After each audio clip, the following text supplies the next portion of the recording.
गुलाबजामुन खरंच चांगले झाले होते. बायकोचा मान पण ठेवावा लागतो ना. रव्याचे होते, मैद्याचे नव्हते. 70% एकदम छान होते गुलाबजामुन. पण छान तर होते ना, मस्त तर लागत छान होते. होते, खरंच छान होते. गुड मॉर्निंग मंडळी, कसे आहात तुम्ही सर्व? तर इथे बनत आहे सकाळचा नाश्ता, शेवया. कोणाकोणाला आवडतात शेवया सांगा बरं. यात मस्त कोथिंबीर टाकून घेते. ओ हो हो हो हो हो, माझं फेवरेट नाश्ता आणि मला खूप आवडतात शेवया. मग आता आपण नाश्ता करून घेऊयात. ही आहे आमची तुळशी मैया आणि हिच्यापासून माझी दिवसाची सुरुवात होत असते. कोणाकोणाची तुळशी मैयापासून सुरुवात होते सांगा बरं. तुळशी मातेपासून. आणि इथे बघा गुलाबाचं फुल किती छान आलेलं आहे ना. वातावरण पण आज खूप छान झालेलं आहे, म्हणजे पाऊसही नाही आहे आणि ऊन पण नाही आहे, पण मस्त वाटतंय. आता आपण ना नाश्ता करून घेऊयात मस्त शेवयांचा.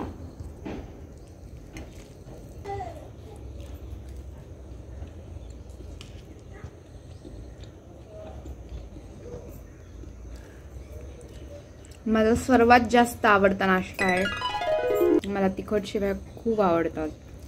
कोणाकोणाकडे शेवयाचा उपमा पण म्हणतात.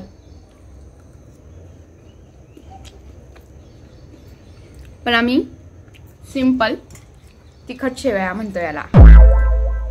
मस्त लागतात. खरं तर आमच्या घरात आहे ना सकाळी नाश्त्याची प्रथा वगैरे नाहीये. नाश्ता केलाच पाहिजे. डिरेक्टली स्वयंपाकच करते मी आणि जेवणच असतं, पण कधीतरी चांगलं जातं.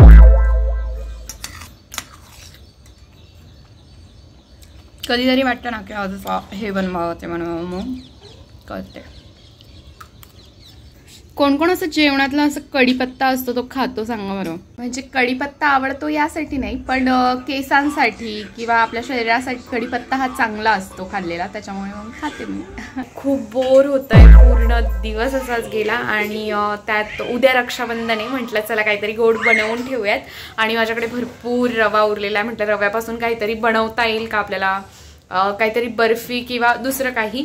तर मी रेसिपी सर्च करत करत मला गुलाबजामुनची रेसिपी भेटली. तर म्हटलं चला आता आहे ना आपण मस्त छान गुलाबजामुन बनवूयात रव्याचे. तर चला मी तुम्हाला दाखवते कसे बनवती येते. इथे कढई ठेवलेली आहे. दूध, तूप आणि आपल्याला लागणारे रवा. चला मग आता आहे ना बनवायला घेऊयात. अर्धा वाटी यात जाईल दूध. अर्धा वाटी दूध. आता यात आहे ना आईने इथे ना पिठी साखर कडून ठेवलेली आहे, तर आता ती जाईल 1 चम्मच. ओके, याच्यात गेली पिठी साखर. आपण नेहमी जी साखर वापरतो ना ती पण घेऊ शकतोय, पण आहे ना पिठी साखर लवकर विरघळते ना, त्याच्यामुळे मी पिठी साखर घेतली आहे. आता आहे ना हे असं आहे ना उकळू द्यायचं आहे. थोडंसं उकळलं की मग त्यात आपण रवा घालूयात. 1 वाटी रवा घेतलाय तिथे.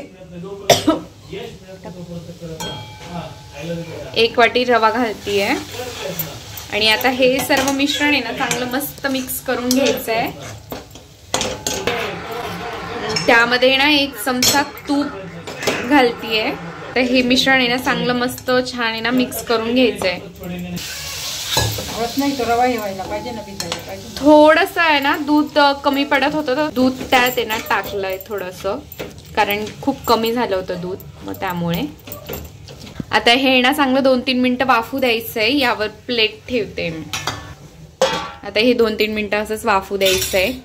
ए बब्बू, माझं बाबू बाबड्या, काय करतोस तू? काय काय बनवते रे आई? काय बनवतेस? गुलाबजाम. बोलला बघा, गुलाबजाम खातोस ना. मी ना पहिल्यांदा गुलाबजाम बनवते. याच्या पहिले मी कसलेच गुलाबजाम बनवलेले नाहीये, पण बघूयात आता ते कसे बनतात. ते छानच बनेल. का बघताय तसं माझ्याकडे? ओ पिलू, माझं बाळ, माझं गुणाचं बाळ. सारखे मला त्रास देतात आपल्याला सोडून. म्हणजे मग तुम्ही पण थांबा, करा काहीतरी. त्रास द्यायचं कामच असतं. मजे मजे बब्बू. कुठे आपला दिवस जातो ना बाळ असल्यावर घरात कळतच नाही. आता इथे झालेले आहे 2-3 मिनिटं आणि झालंय आता हे. आता हे आपण आहे ना एका ताटात आहे ना काढून घेऊयात. आई ना इथे काढून घेतलंय आईनी. हे ना आता आई आहे ना चांगलं मिश्रण आहे ना मिक्स करून घेते. छान असं आपण पीठ मळून घेतो ना छान तसं मळून घ्यायचंय हे आपल्याला. तर झालं आहे इथे पीठ रेडी आपलं गुलाबजामुनचं. आता इथे ना आपण पाकाची तयारी करू. साखरेचा पाक.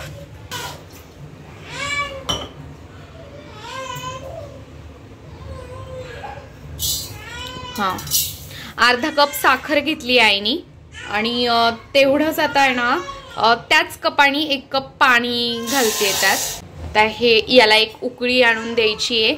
मग तो साखरेचा पाक झाला. आता एकीकडे साखरेचा पाक होतोय तोपर्यंत आता एकीकडे ना मी तेल टाकून घेते आपल्याला गुलाबजामुन तळायला. आता या पद्धतीने ना गोल गोल छान गोळे करून घ्यायचे गुलाबजामुन साठी. किती मस्त वाटतायत ना. एकीकडे तेल तापतंय एकीकडे पाक तयार झालेला आहे. पाकात आहे ना थोडीशी वेलची टाकते. ऍक्च्युली माझ्याकडे पावडर नव्हती त्याच्यामुळे ना मी अशी कुटून वेलची घातली. आता एकीकडे आपण तळू गुलाबजामुन. ओहो हो हो गुलाबजामुन. जास्त तापवलेलं नाहीये तेल कारण आहे ना जास्त तापलं ना की मग बाहेरून त्याला कलर येतो आणि आतून आहे ना कच्चे राहतात त्याच्यामुळे मग. आणि कमी गॅसवर छान याला आता फ्राय करून घ्यायचे हे सगळे गुलाबजामुन मंद आचेवर म्हणजे कमी गॅसवर आहे ना छान आहे ना असे परतवून घ्यायचे गोल्डन ब्राऊन होसतर. आणि नंतर गरम गरम गुलाबजामुन आपण ह्या पाकात घालणार आहोत. पाक पण आपला इथे रेडी झालेला आहे साखरेचा. आणि साखरेचा पाक पण आपल्याला ना गरमच हवा आहे. हा ओ हो हो हो हो होतात ते आपले गुलाबजामुन मस्त मस्त मस्त छान कलर येतोय आता याला.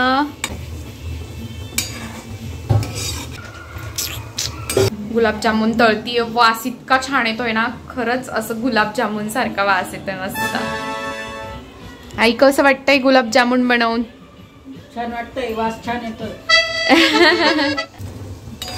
आता हे आपले गुलाबजामुन रेडी आहे तळून. आता इथे गरम गरम गुलाबजामुन जाणार डायरेक्ट ह्या पाकात. साखरीचा पाकात गुलाबजामुन. गरम गरमच टाकायचे आहेत गुलाबजामुन गार नाही होऊ द्यायचे. गरम गरमच गुलाबजामुन साखरेच्या पाकात टाकायचे आणि साखरेचा पाक पण गरमच असला पाहिजे.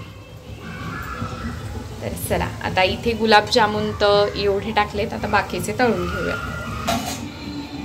कधी बनवून होतील गुलाबजामुन? फर्स्ट टाइम बनवते त्याच्यामुळे खूप एक्साइटेड आहे मी. आता माझ्याकडून झालं काय की पहिल्या वेळेस तर आहे ना व्यवस्थित तेलात नीट तळले गेले गुलाबजामुन. आणि सेकंड टाइम काय झालं की तेल कमी पडल्यामुळे ते गुलाबजामुन असे तुटल्या गेले तेलात. त्याच्यामुळे गडबड झाली. पण आता काही नाही तेल अजून टाकलं आता व्यवस्थित बनतात ते. आता बनतात ते छान. मी जास्त तेल घातलं आता यात मग छान बनतायत. आणि इथे आपले गुलाबजामुन. ओहो आता इथे ना गुलाबजामुन बनवून ठेवलेत. गुलाबजामुन आहे ना बनवून ठेवलेत तसेच पाकामध्ये. आता आहे ना ते रात्रभर मी तसेच ठेवेल म्हणजे ना पाक छान त्यात मुरेल. आता बघूयात उद्या ते कसे लागतात ते. मी खूप एक्सायटेड आहे बघण्यासाठी म्हणजे टेस्ट करण्यासाठी की ते कसे बनलेत वगैरे नाही का. कारण मी पहिल्यांदाच गुलाबजामुन बनवले आणि ते पण रव्याचे. तर बघू आता उद्या बघूयात आपण त्याची टेस्ट कशी झाली ते. आता गुलाबजामुन वाटतात तर छान दिसतात पण छान झालेले दिसत आहेत. आता उद्या टेस्ट कळेल आपल्याला. The next day. आज आहे दुसरा दिवस आणि आता आपण बघणार आहोत आपले गुलाबजामुन आणि टेस्ट करणार आहोत. आज मस्त केलेत नाश्त्याला पोहे. कोणाकोणाला आवडतात पोहे सांगा बरं. हो मस्त पॅक ॲब्झॉर्ब झालाय पूर्ण त्या गुलाबजामुन मध्ये. एकदम मस्त वाटतं ते. आई आता आहे ना देवापाशी काढते ठेवायला नैवेद्य. पोळीच करणार आहे मी. पोळीच करणार. थोडी जास्त करा. आपण मिसळ करणार आहे ना.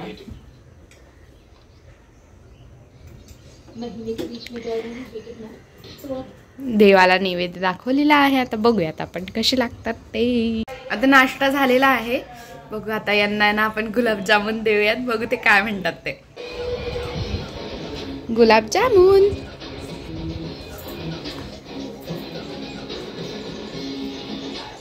कसं झालंय?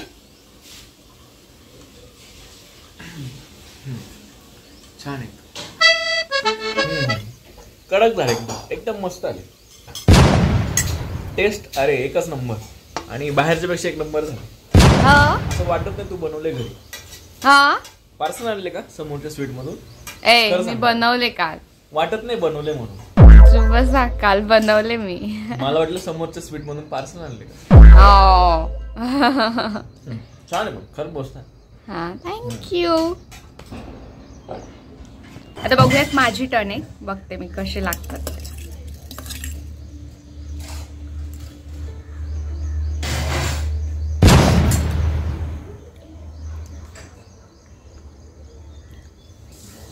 छान झालेत.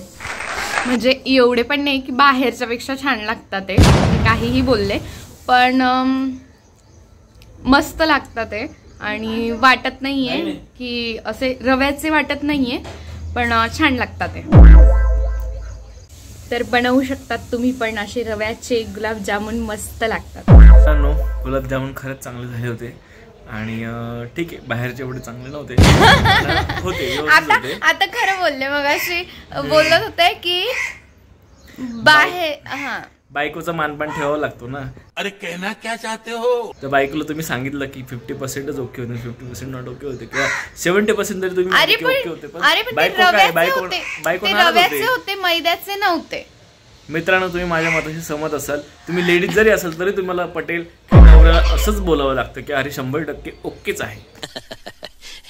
काही मग काय करणार. रव्याचे होते ते मैद्याचे नव्हते म्हणून ते. पण मग ते टेस्टला छान झाले होते. म्हणजे मला अंधारात ठेवण्यात आलं. मला फक्त सांगितलेलं की हे गुलाबजामुन आहे. मी गुलाबजामुनचा फील घेत होतो पण मला तो आलाच नाही. मला नंतर सांगितलं की रव्याचे आहे. मग तेव्हा कळलं की अरे हा 70% एकदम छान होते गुलाबजामुन. ओके ठीक आहे. पण छान तर होते ना. मस्त तर लागत होते. छान होते खरंच छान होते. तुम्ही करून बघा. आणि बायकोला फक्त खरं खरं सांगू नका. 100% 70-80% चांगले. काही खरं सांगा. नाही चांगले होते चांगले खरंच चांगले होते. तुम्हीही करा मस्त लागत. बाहेर आलेत कावळे महाराज. आता आहे ना त्याला काहीतरी खायला टाकतायत. हे त्याने बघितलं की मी व्हिडिओ काढतीये तो लगेच इकडे आला. असं इकडे गेला. आता आला ते बघा तुम्हाला दिसतच असेल. हे बघा किती मस्त ना. त्याला आवडतं का पोहे? हो त्याला विचार ना लिंबू पिळून देऊ का. शेव काय रे तुला लिंबू पिळून देऊ का पोह्यांमध्ये सेव वगैरे टाकून. सेव तर आवडते त्याला. रस्सा पोहे मिळतो. रस्सा पोहे रस्सा पोहे नाही खाणार तो. मला पण खायला मिळते. म्हणजे मी ना जर त्याचा आहे ना व्हिडिओ जर काढत असेल ना तर तो थांबतच नाही. तो निघून जातो. त्याच्यामुळे मी लांबूनच थोडं कॅप्चर केलं त्याला. तर चला तर मंडळी मग असा होता आजचा व्हिडिओ. आणि भेटूयात पुढच्या ब्लॉगमध्ये लवकरच छान अशा व्हिडिओ सोबत. ब्लॉग आवडला असेल तर लाईक नक्की करा. आणि तुम्ही करून बघा रव्याचे गुलाबजामुन मस्त लागतात. आणि छान लागतात. म्हणजे चॅनेलला सबस्क्राईब करा. बेल आयकॉन ती पण प्रेस करा. बाय बाय नमस्कार.